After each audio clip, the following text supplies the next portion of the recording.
വീട്ടിൽ നിന്ന് പുറത്തേക്ക് ഇറങ്ങുമ്പോൾ ഈശോയുടെ തിരുഹൃദയത്തിന്റെ മുമ്പിൽ വന്ന് പ്രാർത്ഥിക്കുന്നവരുണ്ടെങ്കിൽ ഒന്ന് കൈവയ്ക്കേ, താഴ്ത്തിക്കോ.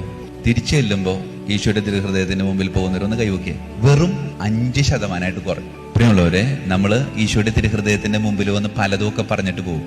പക്ഷെ ഈശോ ഒറ്റ കാര്യം മാത്രം നമ്മളോട് പറഞ്ഞു, മോളെ നീ എവിടെ വേണമെങ്കിലും പൊക്കോ, എനിക്കതിനകത്തൊരു വിഷയം. നീ പോകുന്നതിന് മുമ്പേ 3-4 തുള്ളി ചോര വീഴുന്ന ചെറിയൊരു മുറിവുള്ളൊരു ഹൃദയമാണ് ഇത്. നീ കണ്ടിട്ട് പൊക്കോ. പുറത്തു പോയി നിന്റെ പ്രവൃത്തി, ചില വാക്കുകൾ, ചില നോട്ടങ്ങൾ, അത് എന്റെ ഈ മുറിവിന് വലിപ്പം കൂട്ടരുത്. പൊക്കോ, തിരിച്ചു വരുമ്പോ ഒന്ന് കാണണോട്ടാ എന്ന് പറഞ്ഞുകൊണ്ടാണ് ഇറക്കി വിടുന്നത്. എങ്ങനെ തിരിച്ചു വരുമ്പോ കാണാനാണ്? അമ്മാതിരി ഡയലോഗും അമ്മാതിരി പെരുമാറ്റവും നമ്മൾ പുറത്ത് നടത്തിയേക്കണം. അതുകൊണ്ട് ചിലരൊക്കെ അടുക്കളയിൽ കൂടി വരും, ഇല്ലേ? ഉമ്മറത്തെ കൂടി പോകാനിടിച്ചിട്ട് പാടാം.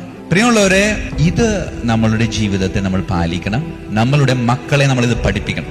വീട്ടിൽ നിന്ന് ഇറങ്ങി പോകുമ്പോ മാത്രമല്ല, തിരിച്ചു വരുമ്പോ ഈശോയുടെ തിരുഹൃദയത്തിന്റെ മുമ്പിൽ വന്നിട്ട് ഈശോയെ എന്റെ വീട്ടിലുള്ള ഒരു ജീവിക്കുന്ന അപ്പനായിട്ട് കാണാൻ പറ്റും.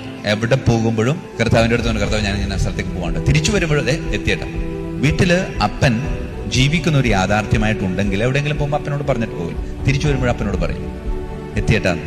ആ ഒരു ഫീല്, ആ ഒരു ബന്ധം നമുക്ക് ഈശോയുടെ തിരുഹൃദയവുമായിട്ട് ഉണ്ടാക്കാനായിട്ട് പരിശ്രമിക്കണമെന്നാണ്.